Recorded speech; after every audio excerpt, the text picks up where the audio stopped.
ధన్యవాదాలు సార్. ఇప్పుడు మన ప్రియతమ ముఖ్యమంత్రి నారా చంద్రబాబు నాయుడు గారు తమ సందేశాన్ని ఇస్తారు.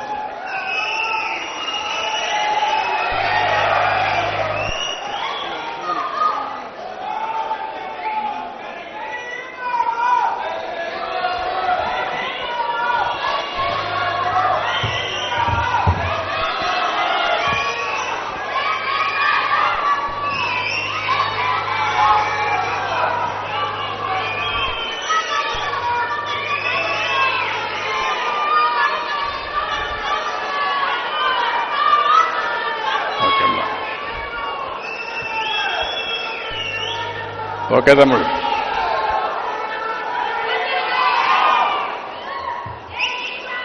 గౌరవనీయులు 13వ భారత ఉపరాష్ట్రపతి పెద్దలు వెంకయ్యనాయుడు గారు, త్రిపుర గవర్నర్ గౌరవనీయులు ఇంద్రసేనారెడ్డి గారు, ఆంధ్రప్రదేశ్ స్పీకర్ గౌరవనీయులు అయ్యన్న పాత్రుడు గారు, నందమూరి రామకృష్ణ గారు, సహచర మంత్రివర్గ సభ్యులు రవీంద్ర గారు, ఫరూక్ గారు, గౌరవ శాసనసభ్యులు వర్ల కుమార్ రాజా గారు, యార్లగడ్డ వెంకట్రావు గారు, బోడే ప్రసాద్ గారు, నెట్టెం రఘురామ్ గారు, కామినేని శ్రీనివాస్ గారు, తంగిరాల స్వామి గారు, అప్పటి నుంచి ఇప్పటి వరకు అదే ఉత్సాహంతో ఉన్న బుచ్చయ్య చౌదరి గారు, మీరు ఉపన్యాసం విన్నారు. ఏమాత్రం కూడా ఫోర్స్ తగ్గలేదు, అప్పుడు అట్లనే ఉండేవాడు. ఆర్టీసీ చైర్మన్ నారాయణరావు గారు, ఆ రోజు నుంచి ఈ రోజు వరకు ఒక ఇంటర్నేషనల్ జర్నలిస్ట్గా ఉండి ఎన్టీ రామారావు గారికి అత్యంత దగ్గరగా ఉన్నట్టు వ్యక్తి, దగ్గరగా చూసిన వ్యక్తి వెంకటనారాయణ గారు. ఈరోజు ఈ పుస్తకాన్ని రాసినటువంటి విక్రమ్ గారు, అదే మాదిరిగా జనార్దన్ గారు, కొలికిపూడి శ్రీనివాసరావు గారు. సాయంత్రం నుంచి చూస్తున్నాను, మన నాయకుడు మన ముందర లేకపోయినా ఆయన స్ఫూర్తితో మీరు ఎంత ఉత్సాహంగా ఉన్నారంటే అంత ఉత్సాహంగా ఉన్నారు. ఈ కార్యక్రమానికి వచ్చిన మీ అందరికీ పేరు పేరున మనస్ఫూర్తిగా నా నమస్కారాలు, అభినందనలు, శుభాభినందనలు. ఈరోజు 41 సంవత్సరాల కంటే ముందు సజీవ చరిత్ర 1984 ప్రజాస్వామ్య పరిరక్షణ ఉద్యమం. నా జ్ఞాపకాలని 40 సంవత్సరాలు వెనక్కెళ్ళాయి. ఆ జ్ఞాపకాలు నెమరు వేసుకునే అవకాశం కల్పించిన మిత్రులకి మనస్ఫూర్తిగా అభినందనలు, శుభాభినందనలు. వాస్తవాలు ఉంటాయి, వాటిని మనకు చెప్పేది, భవిష్యత్ తరాలకు అందజేసేది పుస్తకాలే. రాష్ట్ర రాజకీయాల్లోనే కాదు, దేశ రాజకీయాల్లో కూడా 83 ఒక సంచలనం. ఒక ప్రాంతీయ పార్టీగా పుట్టి ఒక అరుదైన ముద్ర వేసుకున్న వ్యక్తి, చరిత్ర సృష్టించిన వ్యక్తి, యుగ పురుషుడు నందమూరి తారక రామారావు గారని చెప్పి నేను మీకు తెలియజేస్తున్నా. ఈరోజు మనందరం కూడా సజీవ చరిత్ర, అందులో జరిగిన ప్రజాస్వామ్య పరిరక్షణ ఉద్యమం కూడా ఎప్పటికీ సజీవంగా ఉంటుంది. నాడు జరిగింది కేవలం చరిత్ర కాదు, ప్రజాస్వామ్యంలో వర్తమానానికి భవిష్యత్తుకి ఒక సందేశం.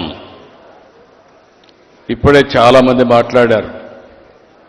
ఆ రోజులో ఒకసారి జ్ఞాపకం చేసుకుంటే, ఎన్టీ రామారావు గారు పార్టీ పెట్టడమే ఒక ప్రభంజనం అయితే, తర్వాత ఆయన ఎక్కడికి పోతే అక్కడ రాత్రింబగళ్ళు వెయిట్ చేసి మంగళారతులిచ్చి ఆయనకు స్వాగతం పలికారు.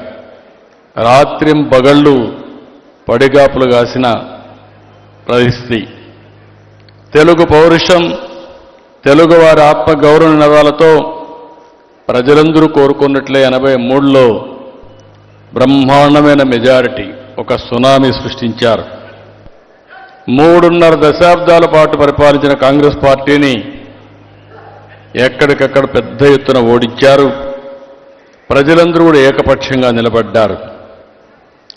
అయితే ఓసారి కాంగ్రెస్ పార్టీ చరిత్రలు కూడా మనం చూసుకుంటే నాటి కాంగ్రెస్ నాయకులు ఢిల్లీ పెద్దలంతా కూడా చాలా కుట్రలు చేశారు.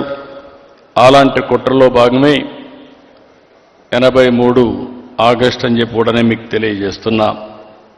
20 నెలలే అయింది. ఇప్పుడే మిత్రులందరూ మాట్లాడారు. ఆయన ఆ రోజు మనం ఒకసారి గుర్తుపెట్టుకుంటే హార్ట్ ఆపరేషన్ రావడం, అప్పుడు ఇండియాలో మంచి వైద్యులు కూడా లేకుండా పోవడం, అందుకే అమెరికాకి వెళ్ళి అక్కడ ఆపరేషన్ చేసుకొని తిరిగి వచ్చారు. తిరిగి వచ్చి మనం అందరం ఆనందంలో ఉంటే ఆ రోజే కుట్రకు తెరదీశారు. అయితే ఆ రోజు నాకు బాగా జ్ఞాపకం, ఇప్పుడు చాలామంది గుర్తు చేశారు. ఇంద్రసేనారెడ్డి గారు కూడా గుర్తు చేశారు. అదే మరి బుచ్చయ్య చౌదరి గారు కూడా చెప్పారు.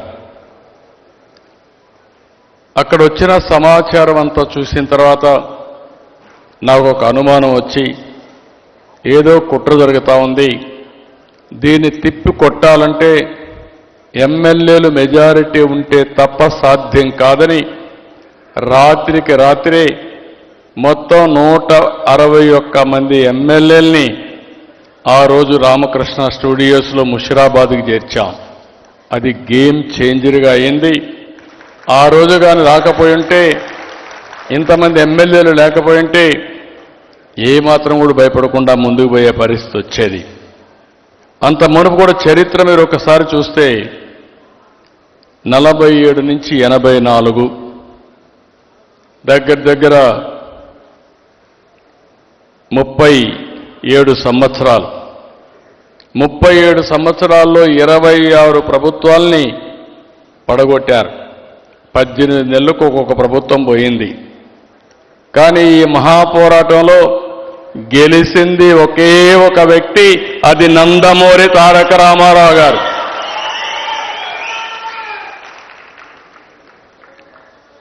దానికి కారణం 203 సీట్లతో గెలిపించారు. ఈరోజు మనం ఒకసారి చూస్తే ఆయనకు జరిగిన అన్యాయం ఒక పక్కనైతే, ప్రజాస్వామ్యానికి జరిగినటువంటి ద్రోహం కింద ప్రజలందరూ సంఘటితమయ్యారు.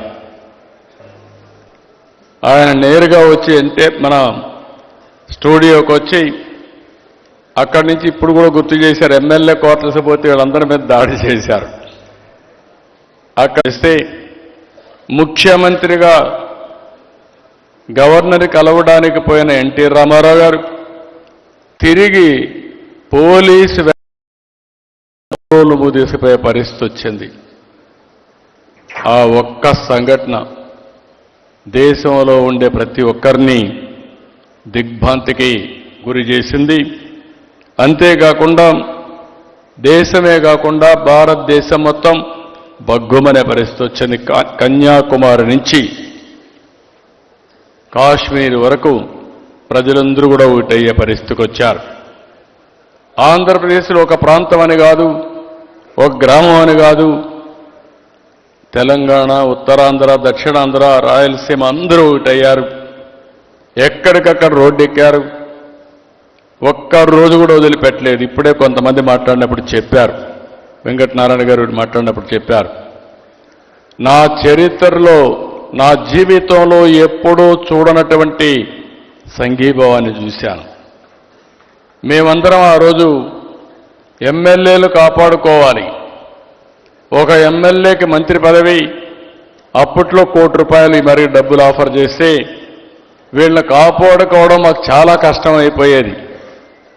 ఆ రోజు ఎంతో మంది సహకరించారు.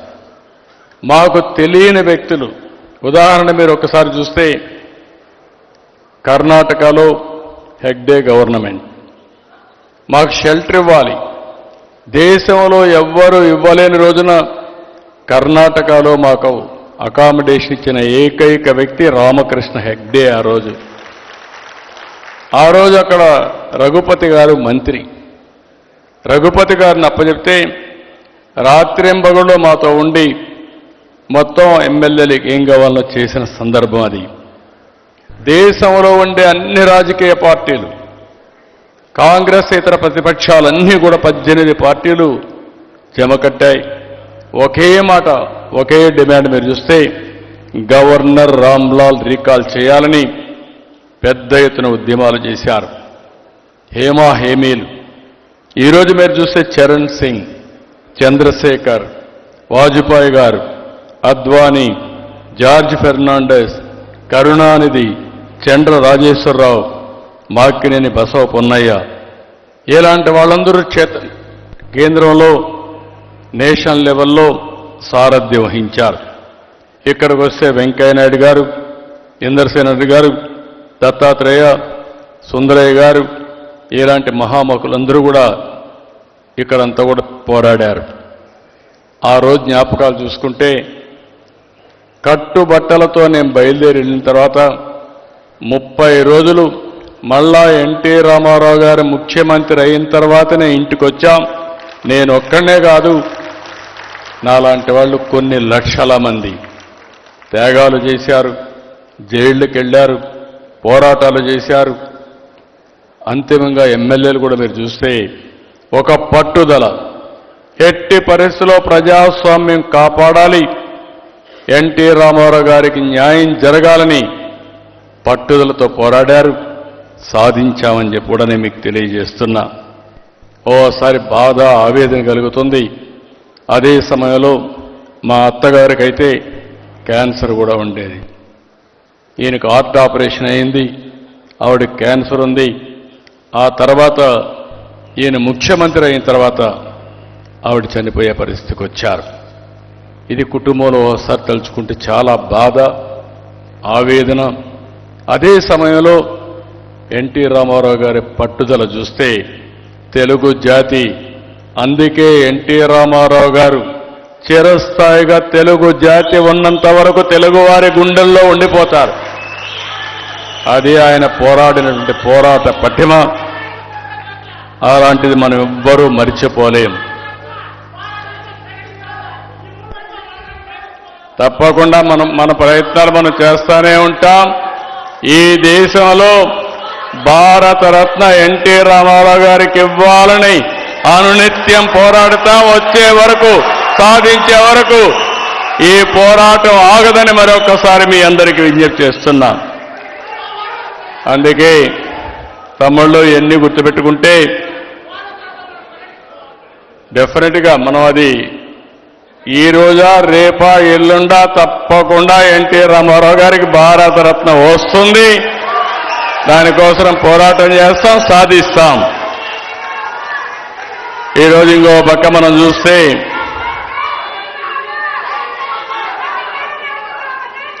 ఈరోజు మనందరం చూసినప్పుడు 41 సంవత్సరాలు పూర్తయింది. ఈరోజు ఈ పుస్తకాన్ని భావితరాలకు అందజేసినటువంటి జనార్దన్ గారిని, అదే మాదిరిగా విక్రమ్ గారిని, ఇక్కడుండే ఆ కమిటీ అందరినీ కూడా మనస్ఫూర్తిగా అభినందిస్తున్నాం. ఈరోజు మనం ఒక్కసారి చూసినప్పుడు ఇలాంటివి కొన్ని విషయాలు జరిగినప్పుడు మనకు అనిపిస్తుంది ఎన్టీ రామారావు గారు ఒక చరిత్ర, తెలుగుదేశం పార్టీ ఒక చరిత్ర, ఎన్టీఆర్ ఆశయాలు శాశ్వతంగా ఉంటాయి. అదే సమయంలో ఆయన ఇచ్చిన మాట మీరు చూస్తే అనేక సందర్భాల్లో చెప్పిన మాట మనందరి చెవుల్లో ఇంకా వినపడుతూ ఉంటుంది. ప్రజలే దేవుళ్ళు, సమాజమే దేవాలయం, పేదవాళ్లే దేవుళ్ళని చెప్పిన ఏకైక వ్యక్తి నందమూరి తారక రామారావు గారు. ఆయన సంక్షేమ కార్యక్రమాలు ప్రారంభించారు. ఈరోజు దేశమంతా అమలు చేసే పరిస్థితికి వచ్చింది. ఆయన నదుల అనుసంధానానికి శ్రీకారం చుట్టారు. ఈరోజు దేశం మొత్తం నదుల అనుసంధానం జరిగే పరిస్థితి వచ్చింది. ఆయన ఆ రోజు ఆడబిడ్డలకు ఆస్తిలో హక్కు ఇచ్చారు. ఈరోజు స్త్రీ శక్తి ద్వారా మా ఆడబిడ్డలకి ఉచిత ప్రయాణ సౌకర్యం కూడా మనం కల్పించుకున్నాం. నరేంద్ర మోడీ గారు ఆ రోజు ఎన్టీ రామారావు గారు స్థానిక సంస్థల్లో 9% రిజర్వేషన్లు పెడితే ఈరోజు నరేంద్ర మోడీ గారి ఆధ్వర్యంలో ఆడబిడ్డలకు చట్టసభల్లో 33% రిజర్వేషన్లు వస్తున్నాయి. అంటే మనం చేసిన ప్రతి ఒక్క పాలసీ ఈరోజు దేశానికి ఆదర్శమైంది. భవిష్యత్తులో కూడా ఆదర్శంగా ఉంటాయని చెప్పి నేను మీకు తెలియజేస్తున్నా. ఈరోజు ఇంకొక విషయం కూడా మనం గుర్తుపెట్టుకోవాల్సిన అవసరం ఉంది. ఆ రోజు ఎన్టీ రామారావు గారు ప్రారంభించిన ఉద్యమం యాంటీ కాంగ్రెస్ ఉద్యమం. ఈరోజు మీరు చూస్తే దేశంలో ఉండే అన్ని రాజకీయ పార్టీలు కలిపాడు, ఉద్యమం చేశాడు, నేషనల్ ఫ్రంట్ పెట్టాడు. ఆయన చేసిన ఫౌండేషన్ చూస్తే ఈరోజు భారతదేశంలో ఎన్డీఏ ప్రభుత్వం సుస్థిరంగా ఉంటుంది. నరేంద్ర మోడీ గారు 11 సంవత్సరాలు పీఎం అయ్యారు. 11వ స్థానంలో ఉండే ఆర్థిక వ్యవస్థని 4వ స్థానానికి తెచ్చారు. రాబోయే రోజుల్లో ప్రపంచంలోనే భారతదేశం అగ్రస్థానం కాబోతుంది. ఏ దేశానికి లేనట్టు సుస్థిర పరిపాలన భారతదేశానికి ఇచ్చిన ఘనత నరేంద్ర మోడీ గారు. అలాంటి వ్యక్తి రేపు జన్మదినం. ఆ జన్మదినానికంటే ఒక రోజు ముందు మనం ఈ కార్యక్రమం పెట్టుకోవడం ఒక సంతోషకరమైన విషయం అని చెప్పి కూడా నేను మీకు తెలియజేస్తున్నా. ఇలాంటివన్నీ చూసినప్పుడు నేను ఒక్క మాటలో చెప్పాలంటే, రామారావు గారి గురించి ఒక్క మాటలో చెప్పాలంటే, తెలుగు వైభవం, తెలుగు ధనానికి ప్రతిబింబం, తెలుగు జాతి ఆత్మగౌరవానికి ప్రతీక. ఇది ఎవ్వరూ కాదనలేనటువంటి నగ్న సత్యం. నేను ఒక మాట చెప్పేవాడిని, ఇప్పుడు కూడా గుర్తుపెట్టుకోండి, ఎవరికి ఏ సమస్య పరిష్కారం కావాలన్నా అధైర్యపడక్కర్లేదు. నందమూరి తారక రామారావు గారి విగ్రహం ఒక్కసారి చూసి మీరు గాని సంకల్పం చేసి ఇది సాధ్యం, సాధించి తీరుతామని చెప్పి కూడా నేను మీకు తెలియజేస్తున్నా. ఆయన జీవితం కూడా వడ్డించిన విస్తరి కాదు. ప్రతిదీ కష్టపడి చదువుకున్నాడు, చేశాడు.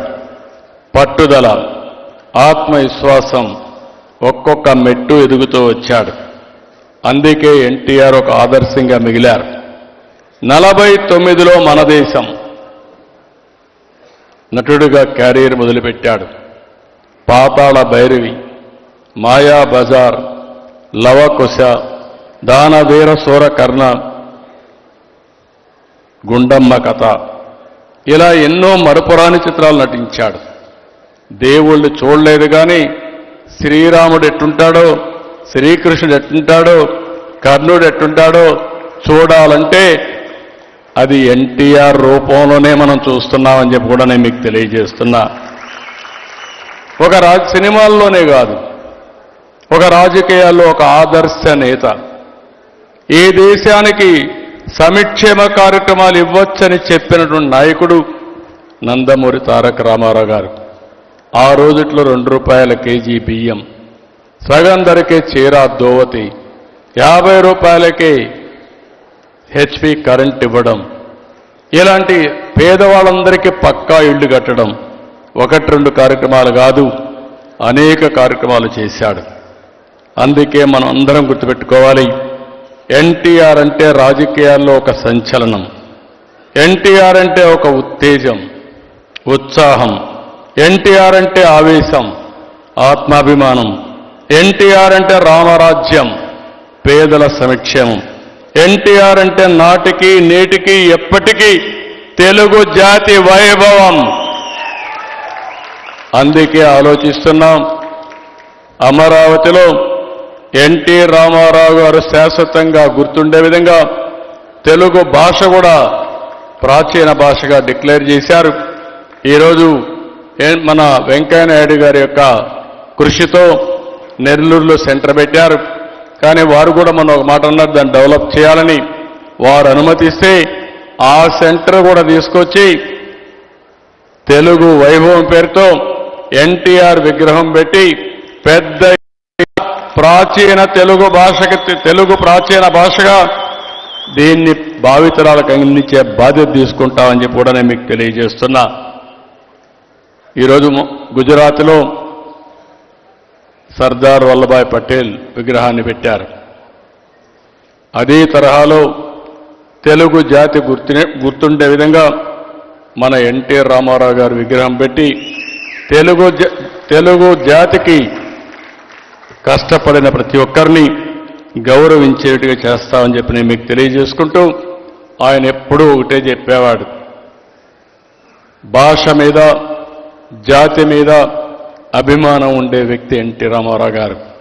నేను అందుకే ఆయన తరపున మీ అందరికీ, ఆయన మన దగ్గర లేరు కానీ ఆయన ఆశయాలు మన దగ్గర ఉన్నాయి, ఆయన సంకల్పం మన దగ్గర ఉంది. ప్రపంచంలోనే తెలుగు జాతిని నెంబర్ 1 చేసే బాధ్యత తెలుగుదేశం పార్టీ తీసుకుంటుందని చెప్పి మీ అందరికీ విజ్ఞప్తి చేస్తూ, ఇప్పుడే మీరు చూశారు, ఆ రోజు ఒక ఉద్యమం చేస్తే 2024లో సైలెంట్ ఉద్యమం. నేను చాలా ఎన్నికలు చూశాను కానీ 94% స్ట్రైక్ రేట్తో 57% ఓట్లతో గెలిపించిన ఏకైక ఎన్నిక ఆంధ్రప్రదేశ్ చరిత్రలో 2024. అది ఎన్డీఏ పై నుండి అభిమానం. ఆ అభిమానాన్ని శాశ్వతంగా ఇక్కడికి వస్తే మిమ్మల్ని అందరినీ చూస్తున్నా, ఇక్కడుండే మీరే కారణం. మీరందరూ సమిష్టిగా పనిచేసి అఖండ విజయాన్ని సాధించిన మిమ్మల్ని అందరినీ మరొక్కసారి మనస్ఫూర్తిగా అభినందిస్తూ, ఈరోజు మన నాయకుడిని మనం గుర్తుపెట్టుకుని మళ్లీ భావితరాలకు అందించే విధంగా ఆయన చరిత్రని ముందుకు తీసుకుపోవాలని చెప్పి మిమ్మల్ని అందరినీ కోరుకుంటూ, ఈరోజు ఈ కార్యక్రమానికి ఇచ్చేసిన మిమ్మల్ని అందరినీ పేరు పేరున అభినందిస్తూ, ఈరోజు చాలామంది నాయకులు వచ్చారు, వాళ్ళందరికీ మనస్ఫూర్తిగా అభినందనలు. ఇంకో పక్క ప్రత్యేకంగా వెంకయ్యనాయుడు గారికి, ఇంకో పక్క వెంకటనారాయణ గారికి, ఇంకో పక్క త్రిపుర నుంచి ఆల్ ది వే ఇక్కడికి వచ్చిన ఇంద్రసేనారెడ్డి గారిని మీ అందరి తరపున అభినందిస్తూ